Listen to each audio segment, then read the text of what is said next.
Bonsoir et bienvenue sur Face au Diasporama. Je suis aujourd'hui en compagnie de Madame Eleonore Yamiogo, réalisatrice du film Le cimetière des éléphants que nous venons de suivre.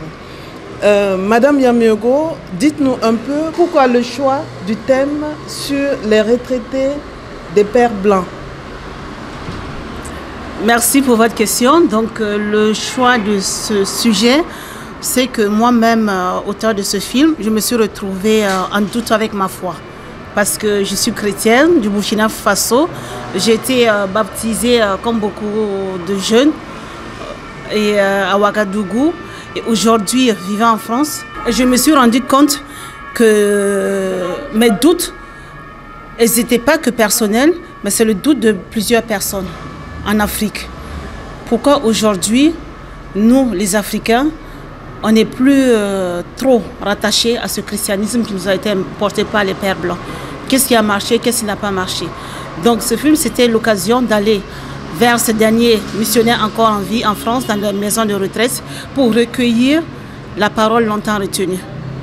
Donc ce que vous avez pu voir dans ce film, c'est les missionnaires qui nous disent pourquoi ils sont allés en Afrique, pourquoi ils ont apporté le christianisme, et comment ils ont apporté le christianisme, et aussi quel était leur lien complexe, je dirais, avec la colonisation. Ils se défendent, mais dans le film, nous avions aussi le point de vue d'un historien qui nous apprend qu'ils ont été, un temps soit peu, complices avec les colons.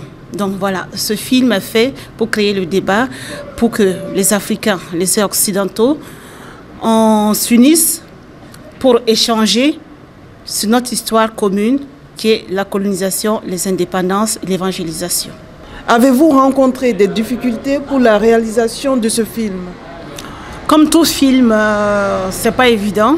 Donc j'ai rencontré des difficultés, c'est-à-dire des difficultés déjà pour financer le film, des difficultés d'autorisation, parce que même quand on a eu les autorisations, le premier jour de notre tournage, on a été refoulé par la direction de la maison de retraite des missionnaires.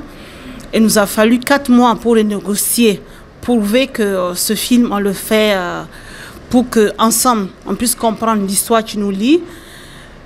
Donc, je peux dire que ça n'a pas été évident, mais finalement, comme vous le voyez aujourd'hui, le film existe. Et voilà, ça crée le débat. Et puis, c'était le but du film aussi, que nous, Africains, avec les Occidentaux, avec les missionnaires, qu'on se pose des bonnes questions sur cette histoire commune qui nous lie. Présenterez-vous ce film au FESPACO? Donc le FESPACO, qui est le grand festival du continent, le festival, un peu notre festival de Cannes. Donc pour moi, c'est important de montrer ce film en Afrique, au FESPACO, parce que dans un premier temps, inconsciemment, j'ai fait ce film pour l'Afrique, pour que ce film soit vu en Afrique, pour qu'on comprenne des choses. Parce que quand tu demandes à un Africain, c'est quoi un missionnaire? Il te ramène l'histoire toujours à la colonisation. Quand tu leur poses la question, pourquoi tu es chrétien? Comment tu as été chrétien? Ils ne savent même pas te répondre. Donc ce film aussi, c'est pour apporter des réponses à certains Africains qui épousent aujourd'hui le christianisme.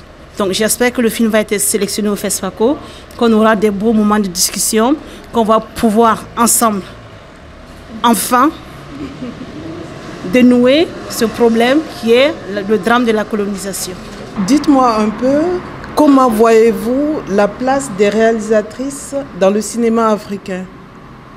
Je pense que la place des réalisatrices africaines dans le cinéma, elle est pareille que la place des hommes dans le cinéma. Parce qu'on fait des films, c'est notre point de vue qui est en avant, c'est pas le fait qu'on soit des femmes. On s'affirme, on met notre point de vue en avant et prouver au monde aussi que nous avions des choses à dire en tant que femmes. Donc je pense que la place que nous avions aujourd'hui dans le monde du cinéma, c'est une place légitime qu'on défend et montrer aussi au monde qu'en tant que femmes, nous ne sommes pas que mères, nous ne sommes pas que des femmes au foyer, nous avions des choses aussi à raconter au monde. Êtes-vous satisfaite de la projection de ce film? Pour moi, la projection de ce film, la grande première de ce film, je ne pouvais pas m'entendre mieux. Il y a eu du beau monde, les partenaires financiers, les techniciens, des artistes. La communauté burkinabé m'a soutenue.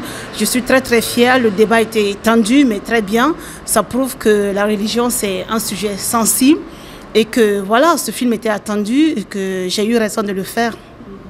En tout cas, toutes mes félicitations et merci beaucoup d'avoir accepté l'interview. Merci à vous.